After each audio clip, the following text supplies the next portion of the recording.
Welcome to yet another episode of Shortcast Over Coffee. Before anything, I have to thank Aruna Ramakrishnan, the co-founder of Copernic Catalyst, for inspiring me to bring this story to you. The Spotify ad revenue from this episode will go towards the GoFundMe campaign to support Janvi Kandula's family. Janvi was unfortunately killed by a police patrol vehicle in pursuit in January 2023. If you wish to contribute, go to the link in the show notes. It will really help if you could spread the word so we can raise more funds. Let's now get into the episode. You must have heard of the Haber-Bosch process from high school. Yes, I'm talking of the exact same process that is used to make ammonia. Turns out there is more to Haber-Bosch than just this discovery, and I want to bring you that story. In the early 20th century, Fritz Haber made one of the most important discoveries in history: how to pull nitrogen out of air to create ammonia, the key ingredient in synthetic fertilizer. Why was this so revolutionary? Well, up till then, crop yields were limited by the amount of nitrogen naturally present in the soil. There was no way for farmers to add more nitrogen. But Haber found a way to synthetically create ammonia by combining nitrogen from the air with hydrogen from natural gas under extremely high pressures and temperatures. Carl Bosch then figured how to scale this process for industrial production. All of a sudden, there was a limitless amount of fertilizer available. Farmers could increase yields like never before. This discovery is credited with feeding billions of people who otherwise wouldn't have been fed. Some call it the greatest invention of the 20th century. But this incredible innovation also had darker consequences. See, ammonia is explosive and poisonous. The same process that produced fertilizer could also be used to produce chemical weapons and explosives. Haber and Bosch's discovery fueled Germany's side in World War I.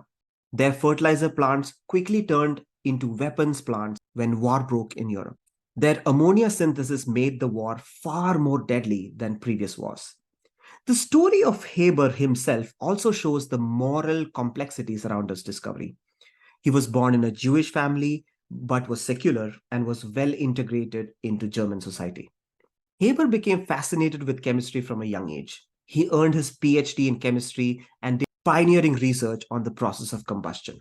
In the 1890s, scientists were trying to figure out how to synthesize ammonia from nitrogen and hydrogen. But they struggled with removing the nitrogen from air since the triple nitrogen bond was so strong.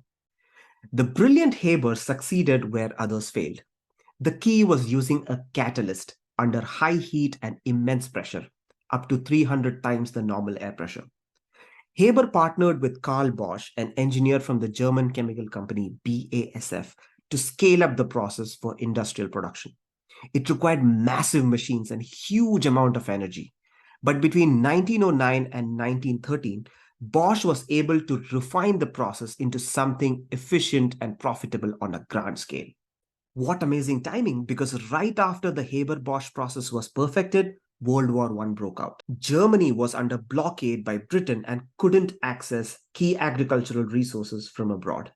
The ammonia from Haber and Bosch's factories kept its war machine running through the production of fertilizer and explosives. Some historians argue that the World War I would not have been possible without the Haber process. The synthetic fertilizer averted mass starvation in Germany, while the synthetic ammonia provided the raw materials for bombs, shells, and gases. Haber personally oversaw the development of deadly chlorine gas as a chemical weapon on the front lines of Belgium. His wife, Clara, also a chemist, objected so much to his immoral role that she committed suicide by shooting herself in the living room. And the very next day, Haber went to the Eastern Front to continue his gas tests. I don't know what this guy is made of, honestly. Though he was Jewish, he thought he was a German first. He did not see any contradiction between that and developing weapons against his own country. Even after the war, he continued to make poison gases for the German government under the cover of projects to make insecticides. One gas he invented was a cyanide-based gas named Zyklon B. This is quite ironic since Haber didn't realize that his gas was going to be used 15 years later in the Nazi death camps to kill his Jewish countrymen. Anyway, After Germany's defeat in 1918, Haber continued directing the Kaiser Wilhelm Institute for Chemistry. He went on to win the Nobel Prize for synthesis of ammonia in 1918. His nitrogen extraction invention spread quickly around the world, increasing agricultural productivity in the US, Canada, and elsewhere. By the 1930s, half the nitrogen in crops came from synthetic ammonia. But Haber's World War collaboration with the German military would come back to haunt him. When the Nazis rose to power in the 1930s, this Jewish war hero fell out of favor. The institute Haber had built dismissed him as director because of his Jewish heritage. He died of heart failure in 1934 while in exile in England. An ocean liner company even refused to transport his remains, leaving him stranded in Britain.